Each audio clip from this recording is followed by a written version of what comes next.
Chest pain వచ్చినప్పుడు ఏది heart pain, ఏది నాన్ హార్ట్ పెయిన్ ఇవాళ మనం డిస్కస్ చేద్దాం. హాయ్! నేను doctor Immadi Nikhil, consultant physician, Omega hospital. ఎప్పుడైనా మనకి చెస్ట్ పెయిన్ వచ్చినప్పుడు, ఈ చెస్ట్ పెయిన్ అనేది చేతికి రేడియేట్ అవుతుంది, లేకపోతే పొట్టకి రేడియేట్ అవుతుంది, లేకపోతే జాకి రేడియేట్ అవుతుంది. ఎస్పెషల్ ఎప్పుడు కొంచెం మీరు దూరం నడుస్తున్నప్పుడు, స్టెప్స్ ఎక్కుతున్నప్పుడు ఈ పెయిన్ వస్తుంది అంటే ఇది హార్ట్ పెయిన్ అండి.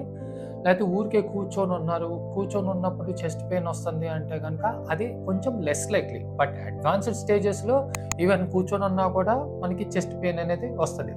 బట్ మోస్ట్ ఇంపార్టెంట్ థింగ్ ఏంటి అంటే గనక నడుస్తున్నా, స్టెప్స్ ఎక్కుతున్నా మీ పెయిన్ పెరుగుతుంది అంటే అది more favourable to heart pain. రెండోదేంటి అంటే గనక హార్ట్ పెయిన్‌లో ఎప్పుడైనా గూడా మీకు గుండె దడ అనేది ఎక్కువగా ఉంటుంది. స్వెట్టింగ్ ఎక్కువొస్తది. కొన్ని కొన్ని సార్లు ఈవెన్ వామిటింగ్ కూడా అయ్యే అవకాశం అనేది ఉంటుంది. రెండోదేంటి అంటే గనక ఎప్పుడు కూడా హార్ట్ పెయిన్ అనేది షార్ప్ పెయిన్ ఉండదు. అంటే ఒక నైఫ్‌తో పొడుస్తున్నట్టు ఎప్పుడూ ఉండదు మీకు. ఒక 10 కేజీస్ బరువుని గనుక మీ చెస్ట్ మీద పెడితే ఎట్లా ఉంటది? అలా ఉంటే గనక అది more favourable to the heart pain. మూడోది ఏంటి అంటే గనుక జనరల్‌గా హార్ట్ పెయిన్ అనేది రిస్క్ ఫ్యాక్టర్స్ ఉన్న వాళ్ళలో ఎక్కువొస్తది. అంటే బీపీ, షుగర్, స్మోకింగ్, ఆల్కహాల్. ఇలాంటి ఏదైనా కండిషన్స్ ఉన్న వాళ్ళలో చెస్ట్ పెయిన్ వస్తే అది more favourable to heart pain.